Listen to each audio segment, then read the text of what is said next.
I mean, this book began, with this character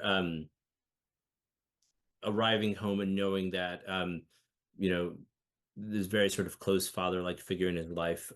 He doesn't know it when he gets home, but has sort of passed away and has died under slightly mysterious conditions.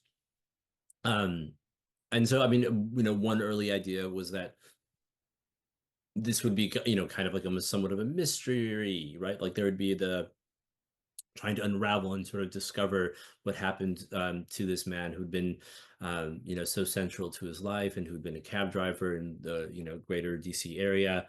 And the narrator, Mamush, is, kind of well positioned to try to answer those questions because he'd been a journalist.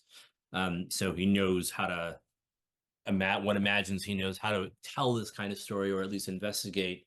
Um, and on the other side of it, he has his, wife and son in Paris, Hannah, and he's left home and he's come to America. Or he's left them and he's come back to, the DC area to discover Samuel's death.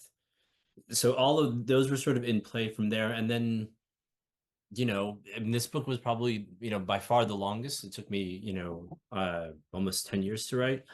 Um, a lot of part, in part partly because I didn't quite know where the structure was leading. I had two small children who were, born pretty much right around the same time as after my third book had been written. We'd moved from France back to the US. So, my own life was like you're trying to figure out how to live in this and also continue to create work. But all of that living also, of course, is going to impact what you do and it's going to change the way that you write. Um, and so this book really evolved, in terms of its aesthetics, its form, in ways that other books hadn't, right? Other books that I wrote, say over a two-year period, you're kind of the same person from the beginning to the end. I mean, you've changed a little bit, but you stretch that process out over 10 years. And the person who starts the book and the person who finishes the book, they're pretty different people, like, yeah, they grew. I mean, they did more, right? They were able to talk back more because they had more. Because I was more confident in both of them, but also I think more interested in what my relationship to them as author was, right? So like and over that course, that means I could think a lot more about like what did it mean to write and create a character like Samuel, like in what conventions and tropes and can I both be conscious of and push back against? And how can I make him part of that conversation, right? So Samuel, for example, is very aware of different types of stories that have been told about immigrants and immigrant experiences. He's very funny.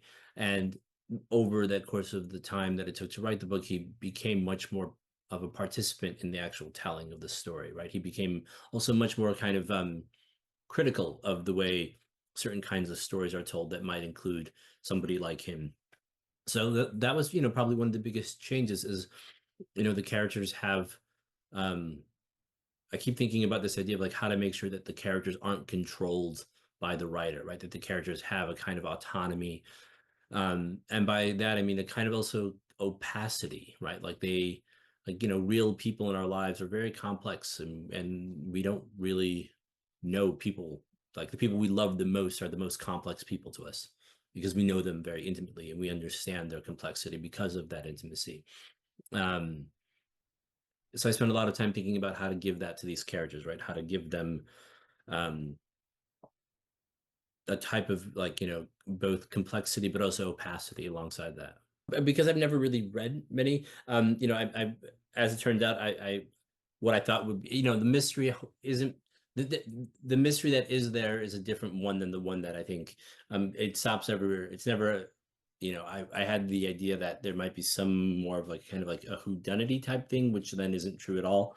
So I would hate to just, get somebody's hopes up that they were, but there is another mystery that's quite central to the novel, which actually has to do with like who is telling this story and who and how is this narrative being constructed and like so it's more of a ghost story, I think, than anything. I mean, I say ghost story in the most loosest sense possible. But I mean, there are certain things that happen in this novel that I'd never done before, right? They're like and it felt um for me like a kind of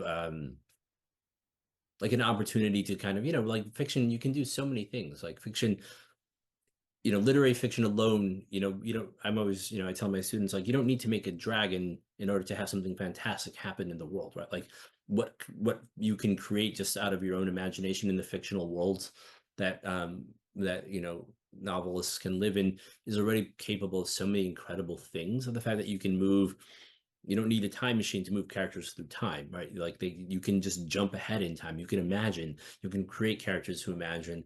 And so some of that elasticity, it was here in this book. There are kind of like stretches of imagination and invention that I was really happy to just, yeah, that I'd never tried before, partly because you get to understand the form, and you get to understand like all of the things, all the permission that you have as a writer, so long as you can carry the reader along with you.